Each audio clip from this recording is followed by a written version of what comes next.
આનંદ કરી રહ્યા હતા અને શ્રી યમુનાજીના મહાત્મ્યનું રસદર્શન કરતા કરતા શ્રી યમુનાજીના સ્વરૂપની ચર્ચા આપણે સૌએ કરી હતી. મુકુટ કાચીનો શૃંગાર ધારણ કરીને શ્રી યમુનાજીના આદિ ભૌતિક, આધ્યાત્મિક અને આદિ દૈવિક આ ત્રણેય સ્વરૂપની ચર્ચા કરી. જલપ્રવાહ નદી સ્વરૂપે જ્યારે દર્શન કરો છો ત્યારે યમુનાજીનું આદિ ભૌતિક સ્વરૂપ છે. તીર્થ બુદ્ધિથી શ્રી યમુનાજીના દર્શન કરો કે સ્નાન કરવાથી પાપ જાય એવા મહાત્મ બુદ્ધિથી દર્શન એ આધ્યાત્મિક સ્વરૂપ છે. અને નમત કૃષ્ણ તુર્ય પ્રિયામ ચતુર્થ પ્રિયા સ્વરૂપે શ્રી યમુનાજીના દર્શન કરવા, સખી રૂપ યમુનાજીના દર્શન કરવા, મુકુટ કાચનીનો શૃંગાર ધારણ કરી રાસ માટે પધારતા યમુનાજીના દર્શન કરવા, એ યમુનાજીનું આદિ દૈવિક સ્વરૂપ છે. વ્યક્તિ એક જ હોય, એ જ ઓફિસમાં બેઠો હોય ત્યારે એક બિઝનેસમેન તરીકે કામ કરતો હોય, એ રીતે ઓળખાણ એની હોય. એ જ વ્યક્તિ ઘરમાં આવતો હોય ત્યારે સ્વજન બની જતો હોય, એ જ વ્યક્તિ મિત્રો જોડે રમવા જતો હોય ત્યારે મિત્ર બની જતો. વ્યક્તિ એક જ હોય, કેટલા ભાવ એની સાથે હોય છે. ક્યાંક એનું મહાત્મ્ય છે, ક્યાંક એનો સ્નેહ છે, ક્યાંક એનો પુરુષાર્થ છે. એમ જ્યાં ભૌતિક સહજ રૂપ દેખાય એ ભૌતિક સ્વરૂપ, જ્યાં મહાત્મ્ય હોય, સામર્થ્ય હોય એ આધ્યાત્મિક સ્વરૂપ, અને જ્યાં કેવલ રસાત્મક અને સ્નેહાત્મક સ્વરૂપ હોય એ આદિ દૈવિક સ્વરૂપ. અને જે સ્વરૂપનું આરાધન કરો એ પ્રકારે ફળનું દાન શ્રી યમુનાજી કરે છે. આપણે ત્યાં તો કહ્યું અજાણે અધર્મી નાહી ગયો તોય માએ કર્યો ઉદ્ધાર. જ્યાં સાધન અસમર્થ હોય ત્યારે આશ્રય સમર્થનો કરી દે. આપણે એમ લાગે આપણે યોગ્ય નથી, આપણે પાત્ર નથી, આપણામાં એવી કોઈ યોગ્યતા નથી કે પ્રભુની કૃપાના અધિકારી બનીએ. અસમર્થતા જ્યારે અનુભવ કરતા હોય ત્યારે આશ્રય શ્રેષ્ઠનો કરી લેવો. સાધન બળે ન તરી શકો તો આશ્રય બળે તરી જવાય. આપણું આશ્રય શ્રી મહાપ્રભુજી છે. અને જ્યારે મહાપ્રભુજી આપણી ઓળખાણ શ્રીજી જોડે કરાવે ને તો શ્રીનાથજી બાવાની દ્રષ્ટિ આપણા પ્રત્યે બદલાઈ જાય. જ્યારે મહાપ્રભુજી યમુનાજી જોડે આપણી ઓળખાણ કરાવે ને ત્યારે યમુનાજીની દ્રષ્ટિ આપણા પ્રત્યે બદલાઈ જાય. ગઈકાલે જે ચર્ચા કરતા હતા અને કદાચ વાત અધૂરી રહી ગઈ, 3 તિથિઓ યમુનાજી માટેની જે વાત કરતા હતા, ચૈત્ર સુદ છઠની વાત કરી હતી. યમુનાજીનો ઉત્સવ ચૈત્ર સુદ છઠનો માનવામાં આવે છે અને એ દિવસે વિશેષ રૂપે યમુનાજીના ગુણગાન, ત્યારે પ્રાગટ્યની વધાઈ નથી ગાતા, પણ પ્રભુ પાસે પ્રાપ્તિ કરાવે, પ્રભુની પ્રાપ્તિ કરાવે એના મહાત્મ્યનું ગાન કરીએ છીએ. બીજી એક તિથિ યમુનાજી પ્રત્યે છે, એ છે ઠકરાણી ત્રીજ. જ્યારે હિંડોળાના દિવસો ચાલતા હોય શ્રાવણ મહિનાના, ત્યારે અમુક હિંડોળા ક્રમના હોય. ક્રમના હિંડોળામાં એ દિવસે એ જ હિંડોળો થાય, જેમ બગીચાનો આવે આદિ આદિ, જે અત્યારે વિસ્તાર નથી કરતો, પણ ઠકરાણી ત્રીજના દિવસે કાચના હિંડોળા થાય શ્રી યમુનાજીના ભાવથી. અને ઠકરાણી ત્રીજનો દિવસ એ પણ યમુનાજીના મહાત્મ્ય સાથે, સ્વરૂપ સાથે જોડાયેલો છે. અને જ્યારે મહાપ્રભુજી પૃથ્વી પ્રદક્ષિણા કરતા કરતા વ્રજમાં પધાર્યા, અને વ્રજમાં પધાર્યા અને એક એક સ્થળને પ્રગટ કરી રહ્યા છે. જો પ્રભુને પધારે તો હજારો વર્ષ થઈ ગયા. આજે આપણે આ ગોકુળ, આ વૃંદાવન, આ ઘાટ, આ કુંજ, આ સરોવર, આ કુંડ, એ તો બધું વિલુપ્ત થઈ ગયું. શ્રી મહાપ્રભુજીએ પધારી એક એક સ્થળ બતાવ્યું. જો આ સ્થળ આ લીલાનું સ્થળ છે, આ ઘાટ આ લીલાનું સ્થળ છે. વ્રજના આદિ દૈવિક સ્વરૂપને પુનઃ પ્રગટ કર્યું કે આ 84 કોષમાં પ્રભુએ કઈ જગ્યાએ કઈ લીલા કરી એ મહાપ્રભુજીએ ત્યાં પધારીને પ્રગટ કર્યા. લીલા હોતી જૂની નાદર, લીલા હોતી જૂની, જો પે શ્રી વલ્લભ પ્રગટ ન હોતે વસુધા રહેતી સુની. બધાઈમાં ગાઈએ છે ને, જો મહાપ્રભુજી પ્રગટ ન થયા હોત તો આ બધી લીલાઓને કોણ જાણત, કોણ સમજત, કોણ બતાવત. એટલે હું તો ઘણી વાર કહું, બીજા કોઈ ઉત્સવ ન ઉજવો ને તો ચાલે, પણ મહાપ્રભુજીનો ઉત્સવ જરૂર મનાવો. કારણ કે આ ઉત્સવ જો ભૂતલ પર ન થયો હોત તો બીજા એકે ઉત્સવનું આપણને ભાન ન થયું હોત. કે જન્માષ્ટમી કેમ ઉજવાય, નોડા કેમ થાય, સાંજી કેમ થાય, દાન કેમ થાય, હોળી કેમ થાય, એ તો મહાપ્રભુજી પ્રગટ થયા તો આ બધી લીલાઓ આપણને અનુભવ કરાવી, પ્રગટ કરી, બતાવી કે પ્રભુએ આ બધી લીલાઓ બ્રજમાં કઈ રીતે કરી હતી. તો શ્રી મહાપ્રભુજી બ્રજનું પરિભ્રમણ કરતા કરતા ગોકુલ પધારે. ઠકરાણી ત્રીજનો દિવસ છે અને યમુનાજીના ઘાટ પાસે ઠાડા રહ્યા. યમુનાજીની દિવ્ય અને અલૌકિક શોભા, કલકલ કલકલ વહેતા યમુનાજીના પવિત્ર નીર, લહેરોની તરંગો ઉછળી રહી છે, મંદ શીતલ સુગંધિત વાયુ વહી રહ્યો છે, શુક મયુર અને હંસ કલરવ કરી રહ્યા છે. તટ ઉપર ઉગેલા નવીન વનો અને એના ઉપર લાગેલા વૃક્ષો પર લાગેલા પુષ્પો પડી પડી માનો યમુનાજીનું પૂજન કરી રહ્યા છે. કઈક અલૌકિક આભા અને શોભા યમુનાજીની લાગે છે. દમલાજી સાથે છે. સહજમાં જિજ્ઞાસા પ્રગટાવી મહાપ્રભુજી કે દમલા, યા મેં ગોવિંદ ઘાટ કોણ છો और ઠકરાણી ઘાટ કોણ છો?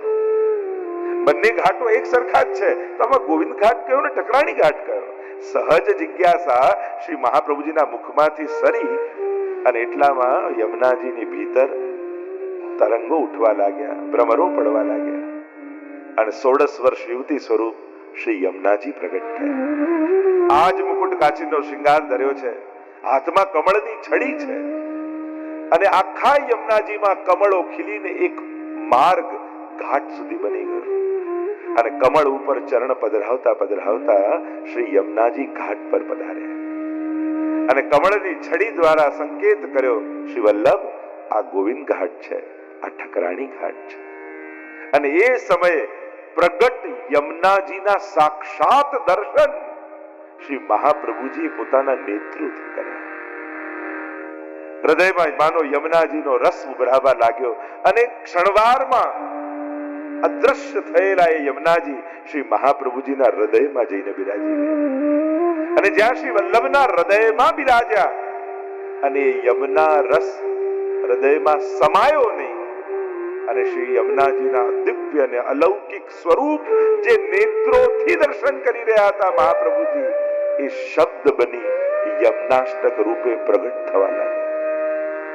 નમામિ યમુનામ સકલ સિદ્ધિ હેતુમ મુદા મુરારી પદ પંકજ સ્ફુરદ મંદરેણુસતા તટસ્થ નવકારણ પ્રકટ મોદ પુષ્પાંગના સુરાસુર સુપૂજિત સ્મરપિતુ શ્રિયમ યમુનાષ્ટક એ યમુનાજીનું વાંગમય સ્વરૂપ છે. જેમ શ્રીમદ ભાગવત એ શ્રીનાથજીનું વાંગમય સ્વરૂપ કહેવાય, શબ્દમય રૂપ, એમ યમુનાષ્ટક એ સાધારણ કોઈ કલ્પના નથી. એ જ યમુનાજીનું વાંગમય સ્વરૂપ શ્રી મહાપ્રભુજીના મુખે પ્રગટ થયું છે. અને એટલા માટે રોજ યમુના જળના પાન ન કરી શકો, પણ રોજ એક યમુનાષ્ટકનો પાઠ કરો ને તો એ યમુનાજીના પાન બરાબર જ છે. એટલે નિત્ય ક્રમ રાખો. અને કારણ કે જ્યારે ભગવદ રસ હૃદયમાં પ્રગટ થાય છે ત્યારે રસનો સ્વભાવ છે પ્રગટ થવું. એમ કહેવાય કે આપણો ભાવ પ્રગટ ન કરવો જોઈએ, પણ બધા જ અષ્ટ સખાઓના મુખમાંથી ભાવ પ્રગટ થયો જ. કરાય નહીં પણ થઈ જાય. આ સમાધિ ભાષામાં જેમ વ્યાસજીએ ભાગવતજીના દર્શન કર્યા અને ભાગવત પ્રગટ કર્યું, એમ મહાપ્રભુજીએ પ્રગટ નેત્રોથી, એ તો સમાધિ ભાષામાં થયું, આ તો પ્રગટ નેત્રોથી યમુનાજીના દર્શન કર્યા છે. જેમ શ્રીનાથજી સાથે પ્રથમ મિલન ગિરિરાજજી પર છે, એમ યમુનાજી સાથે પ્રથમ મિલન એ ગોકુલમાં છે મહાપ્રભુજી. એ ઠકરાણી ત્રીજનો દિવસ હતો, જે દિવસે યમુનાષ્ટકનું પ્રાગટ્ય શ્રી મહાપ્રભુજીના મુખે થયું. રચના નથી કરી મહાપ્રભુજી, પ્રગટ્યું છે. રચના અને પ્રાગટ્યમાં ફરક છે. રચના તો રચયિતા વિચારી વિચારીને લખે, રચે, અને એમાં એની પ્રભાવ, એની વાણીની છાપ, એના વિચારોની છાપ દેખાતી હોય. એટલે કે રચનામાં રચયિતાનો પ્રભાવ દેખાય. પ્રાગટ્યમાં મૂળ સ્વરૂપનો પ્રભાવ દેખાય, એના અક્ષરે અક્ષરમાં જેની સ્તુતિ કરી છે એનો અનુભવ થાય. અને આચાર્યોની વાણી અને ભગવદીઓની વાણીનો પ્રભાવ એ છે.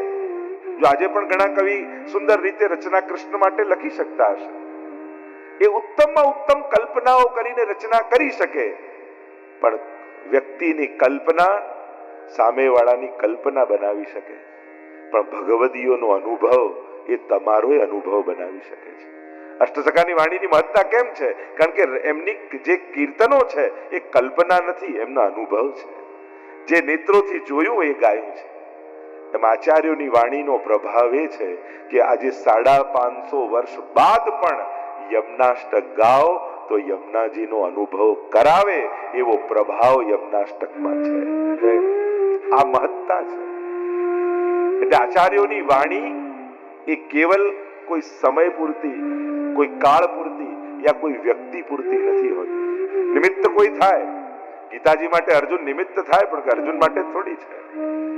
એમ શ્રી યમનાષ્ટકનું પ્રાગટ્ય આ ઠકરાણી ત્રીજના દિવસે થયું છે. એટલે ઠકરાણી ત્રીજના દિવસે વિશેષ યમુનાજીનું મહાત્મ્ય કહેવાય છે. અને ત્રીજો દિવસ યમુનાજી માટે એ છે ભાઈ બીજનો દિવસ. પ્રસિદ્ધ કથા છે, પુરાણોમાં જે કથા આવે છે, યમરાજાને ભોજન કરવા માટે બોલાવ્યા છે પોતાને ત્યાં. આજે પણ આપણે ત્યાં ક્રમ હોય, ભાઈ બીજનો દિવસ હોય એટલે ભાઈ જમવા માટે આવે. યમરાજા આવ્યા ભોજન કરવા માટે અને કહ્યું માંગ. અને ત્યારે કહ્યું આજના દિવસે જે મારામાં સ્નાન કરે ને એને ક્યારેય યમયાતના ન થાય એવા આશીર્વાદ આપો. યમોપી ભગિની સુતાન કથમ હંતિ દુષ્ટાન અપી. યમનાષ્ટકમાં એટલે કે ભલે દુષ્ટ હોય છતાંય બહેનનો દીકરો છે ને, ભાણિયો તો વધારે વાલો. અને એટલા માટે યમરાજા પણ, એટલે નામ જ છે ને યમુના, યમના. ઉના એટલે નાના બેન, અને યમના નાના બેન એ જ યમના છે. જાકો નામ યમના હૈ વહાં યમ ના હૈ. ત્યાં યમરાજાને ના છે, નામ જ છે યમના. એટલે જેના મુખમાં યમુનાજીનું નામ આવે એટલે જ આપણે ત્યાં એમ કે જયારે છેલ્લો સમય હોય ત્યારે વિશેષ રૂપે યમુનાજીના પાન કરાવતા હોઈએ છીએ. અને આપણે ત્યાં પુષ્ટિ માર્ગની તો વિશેષતા એ છે, કોઈ પણ સારો દિવસ આવે, આપણે ત્યાં સત્સંગ આદિ હોય ત્યારે લોટી ઉત્સવ કરી, લોટીજી ખોલી. તો લોટી ઉત્સવ કાલે કર્યો. લોટીનો અર્થ શું થાય? મેં પ્રભુ કે ચરણો મેં લોટી. આળોટવું એ પણ લોટી ઉત્સવ છે, લોટી છે. તો વ્રજમાં તો લોટવાની મહત્તા છે. તમે બધા રમણ રેતી જાઓ ત્યારે શું કરો છો? લોટતા નથી. તો એમ યમુનાજીના રજમાં લોટવું, યમુનાજીના ચરણોમાં લોટવું એ પણ લોટી ઉત્સવ જ છે. એના ચરણોમાં લોટી જવું, એના થઈ જવું, યમુનાજીના પાન કરાવવા, એની મહત્તા આપણે ત્યાં ખૂબ મોટી ગાઈ છે. એટલે જ આપણે ત્યાં વિશેષ રૂપે જયારે માલા પહેરામણી હોય